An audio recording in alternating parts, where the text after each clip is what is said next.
Estrellas de la Opinión, un programa donde nuestros comentaristas tratan con justo equilibrio los temas que tú debes conocer hoy. Estrellas de la Opinión, porque tu opinión también cuenta. Bueno, señores, ayer dijimos que íbamos a conversar sobre un tema que es bastante controvertido, diría yo, y es sobre los comerciantes de la fe. Y quiero explicar cómo están estructuradas las iglesias y en diferentes aspectos. Por ejemplo, hay algo que bíblicamente está establecido como diezmos y ofrendas. ¿Qué es el diezmo? Como su nombre lo dice, 10 es sacar la décima parte de tus ingresos y dárselo a tu Dios. Lo establecido es que tú lo lleves a la iglesia para que la obra de Dios continúe creciendo. En la cuenta del pastor. Entonces, yo creo que es un tema muy serio Sí, para sí, uno no, tratarlo así, porque no, o sea, no todos los pastores hacen ese tipo de cosas. Yo creo que hay pastores sí, hay que pastores honestos. sí hacen su trabajo. Muchos. Yo diría que la mayoría. Sobre todo lo de las iglesias pequeñas, porque en la iglesia grande no se ve Eso depende, porque hay tanto. organizaciones como, por ejemplo, la Iglesia de los Santos de los Últimos Días. Esa gente tienen una estructura enorme, mundial. La Iglesia Adventista del Séptimo Día. Eso es una estructura enorme, mundial. En República Dominicana creo que hay como 1 millón de adventistas, perdón, en el Caribe, como 1 millón de adventistas. Y donde más hay en República Dominicana. Tienen emisoras, tienen hospitales, tienen universidades. O sea, eso, eso es una estructura que funciona de otra manera. Está también, como le decía, el diezmo, donde esa décima parte la llevan a la iglesia a los feligreses, cosa con la que yo estoy totalmente de acuerdo, porque las iglesias tienen que mantenerse y la tienen que mantener sus feligreses, no el Estado dominicano. Están las ofrendas, que son los que voluntariamente tú quieres llevar. Tú hiciste un negocio, tú dices, wow, qué bien me fue en este negocio, quiero agradecerle a Dios y tú, lo que tú entiendas, tú llevas a la iglesia como miembro de esa iglesia o haces un aporte en específico para la iglesia. A la iglesia le falta un abanico, a la iglesia le hace falta un banco, a la iglesia le hace falta sillas plásticas, a la iglesia le hace falta lámparas, le hace falta un proyector, le hacen falta micrófonos, bocina, un equipo nuevo de audio. Tú, como ofrendas también, puedes dar eh, a esa iglesia, puedes llevar tu ofrenda también en especie. Bien, yo estoy de acuerdo con todo eso. Ahora bien, hay iglesias que se forman de la nada, con gente que nunca estudiaron teología, con gente que no entienden ni siquiera lo que, en términos macro, el evangelio, sino que ellos dicen que sintieron un llamado, cosa que hasta ahí yo respeto también bastante, y abren una iglesia, la abren en una marquesina, ponen silla, bocina, invitan a sus amigos, a sus vecinos, a sus familiares, y allí empiezan una obra, empiezan una iglesia. Todo eso está bien. Yo no me meto en nada de eso. Todo eso está bien. Ahora bien, ¿dónde entra el término comerciantes de la fe, comerciantes de la palabra? De que hay personas que ven esto como una oportunidad de lucro más allá de lo que son las atribuciones y el perfil que debe de tener un pastor. Y estoy yo poniendo a los pastores en un estereotipo. No, sino que, ¿cómo saben que usted es médico? Cuando usted anda por la calle, cuando usted anda en un lugar. porque usted tiene su bata, ¿verdad? O usted está con su ropa, usted está identificado así. Y usted tiene un comportamiento y usted tiene, igual que los abogados, ¿cómo usted sabe? Bueno, los abogados tienen hasta un código de vestimenta que ellos mismos. Tú no vas a ver a un abogado con ropa de todos los colores yendo a un juicio. Hay un código. Cuando tú ves gente que se dedican a predicar exclusivamente lo que hemos denominado el evangelio de la prosperidad, téngale miedo. Dios no te quiere pobre. Dios no te quiere pobre, pero tú tienes que darle. Sí. Y yo estoy de acuerdo Tienes con el que diezmo dar y la pa- ofrenda. Tienes que dar Pero para que yo te lo estoy de acuerdo, multipliquen. exacto. Pero yo no estoy de acuerdo de que porque tú des diezmo y ofrenda, Dios te lo va a multiplicar. Como que si eso es solo así. No. Mientras más tú des, más Dios te va a bendecir. Tampoco estoy de acuerdo con eso. Porque eso le nace en el corazón a cada siervo de Dios. Le nace en el corazón lo que tiene que llevar a su iglesia. Exceptuando el diezmo, que el diezmo es la 10ª parte. Ahí no hay, eso es establecido así. Pero sus ofrendas. Entonces, vemos personas como en el caso de los controversiales pastores Marcos Yaroide y Laura Cárdenas, que tú lo ves en una iglesia donde es una iglesia que el que no tiene posición económica lo tratan diferente. Donde hay 2 y 3 grupos de WhatsApp, donde si tú tienes cuarto, tú estás en el grupo donde están los pastores. Pero si tú eres un desbaratado, un rullido, que mucha gente van a esa iglesia por deseo de pertenecer, porque esa es otra. Sí. Ahí no van a buscar de Dios mucha gente. Ahí lo que van, y usted puede decir, ¿quién eres tú para juzgar? No, eso es lo que pasa ahí. Y yo lo sé, porque los amigos que me invitaron a esa iglesia, yo me di cuenta y se lo dije.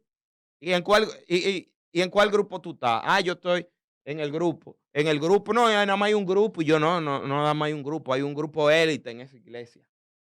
Donde hay gente, ustedes que están desbaratados, ustedes lo tienen en el grupo de los guau. El grupo de los popis es otro. Y cuando tú haces eso en una iglesia, tú no estás buscando ahí un mensaje diáfano que le llegue a todo el mundo, ¿no? Ya tú estás haciendo una excepción de personas, cosa que la Biblia nos manda a que no sea así. Entonces, cuando tú ves llegar a Dios, hay prohibiciones. Hay gente que quiere llegar y seguir siendo como era antes. Quieren seguir haciendo todo como eran antes. No, espérate. Aquí hay un código que no lo impuso el pastor, la pastora. No. Es la Biblia que lo dice. Y como llamó a alguien y dijo ayer, es verdad, la gente va cambiando. Y eso tú tienes que ir dejando. Pero hay un proceso, hay una inducción. Cuando tú banalizas el evangelio, como es el caso de Marcos Yaroide y la esposa, tú no le estás haciendo un servicio a Dios. Estás haciendo un servicio para caer bien en ciertos grupos. Y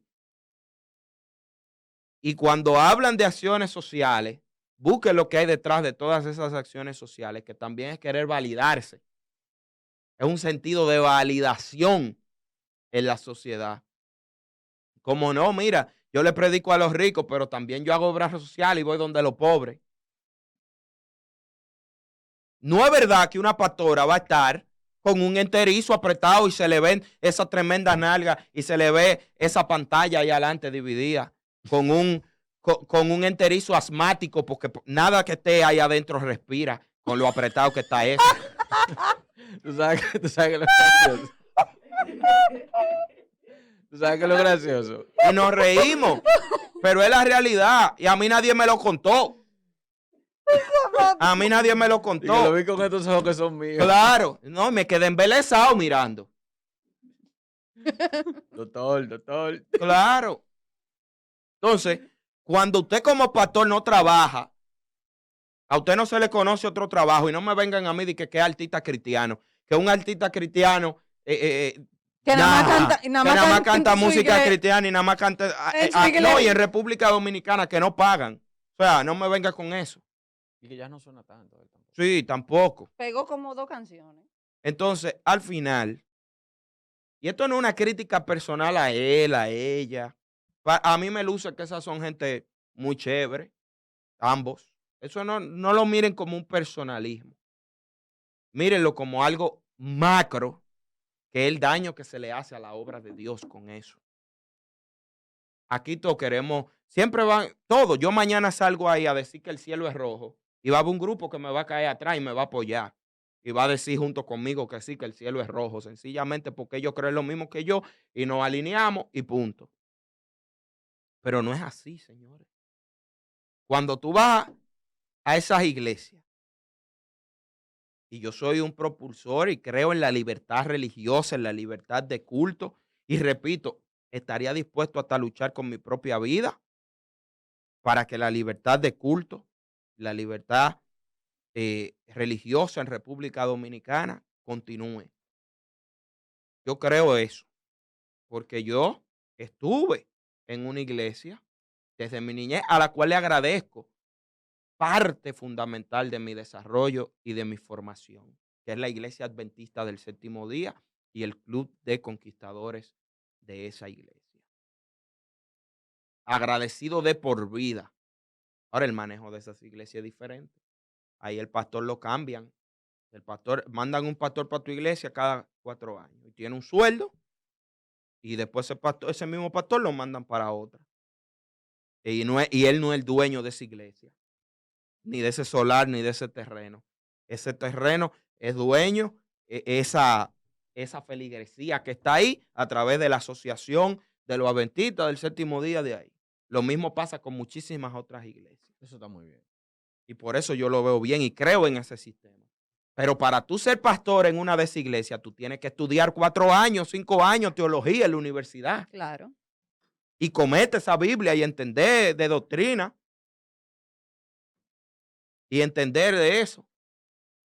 Pero tú ves todos los mensajes de estos pastores de la banalización del evangelio y del evangelio de la prosperidad. Es que si Dios, el pastor Gustotó, cuando yo fui ahí, búsquelo, oigan el nombre, pastor Gustotó.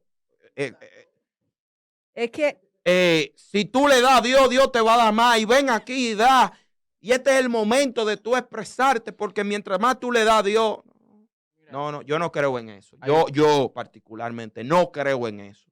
Hay un detalle con ese punto, si me permite. Yo creo en que tú me prediques de Jesús, de lo que hizo, de su Pero, obra, ¿y cómo? del amor de Dios, del segundo advenimiento de Cristo, de que tú me prediques a mí también del comportamiento que debe de exhibir un cristiano en esta sociedad donde ya nadie cree en nadie, donde ya todo el mundo lo que cree es en él mismo y cuidado. Pero es que cómo te van a hablar así y te van a desmenuzar la Biblia así si lo que hacen es embotellarse 2 o 3 cositas. 2 o 3 versículos, pero no saben nada de escatología, no saben nada de escudriñar la palabra, no te conectan un versículo con otro versículo. Y si tú le dices, pero mire, pastor, tal cosa que tú como escudriñaste tú la palabra y estudiaste y tú quieres discutir sobre un tema que encontraste en la Biblia que el pastor quizás está tocando de otra forma en la prédica de ese día, el pastor te dice que no, que eso no es así, que tú estás endemoniado. Sí, mira. Que esos son los demonios que te están atacando. Pero mentira, es que no sabe nada. Que la iglesia, o sea, para poder llegar al punto donde estamos, hay que ver la iglesia desde cuando se construyó la iglesia católica con Constantino, que fue que adoptó el cristianismo porque era una religión que estaba en ascenso y le estaban haciendo básicamente una revolución en la estructura de gobierno de Roma. Entonces la agarra, dice, no, ustedes necesitan una religión, vamos a hacerle una religión formal, y le hace templos, lo trae, la formaliza. Después de eso... Y la mezcla con el paganismo. toma ciertos elementos del paganismo y la convierte como si fuera una iglesia estatal, como si fuera parte del Estado como tal, porque el rey adoptó esa religión, el rey se convirtió al cristianismo. Pasan los años y la iglesia sigue convirtiéndose en un poder, sigue manteniéndose en un poder y se sigue expandiendo por toda Europa hasta el punto, entre los años 400, 700, no recuerdo exactamente la fecha, pero hasta el punto que se convierte básicamente en un gobierno federal, en el que la iglesia era la que decidía quién se ponía como rey y quién no se ponía como rey. Llega entonces el caso de Martín Lutero, cuando él empieza a ver que la iglesia se fue de su norte en ese momento. Claro. Y ahí escribe las 95 tesis. Exacto. Y escribe las 95 tesis porque entiende que la iglesia se fue de su norte. Ahí fue que pasaron las cruzadas y demás. Y definitivamente sale Martín Lutero de la iglesia y convierte la iglesia del protestantismo. O sea, sale la corriente del protestantismo. Esa corriente En su momento se le llamó el protestantismo apóstata, es... porque en ese momento fue donde ellos apostataron de la fe Sí. católica y crearon el protestantismo. Protestantismo. Entonces, ¿qué pasa? Ese protestantismo fue estigmatizado por la sociedad. Claro. Y todavía. Bueno, y por la misma iglesia. Por la misma Y iglesia todavía católica es en ese momento. Fue un estigmatizado. caso muy específico que lo voy a contar después de la pausa. Estrella 90.5 FM presentó Estrellas de la Opinión.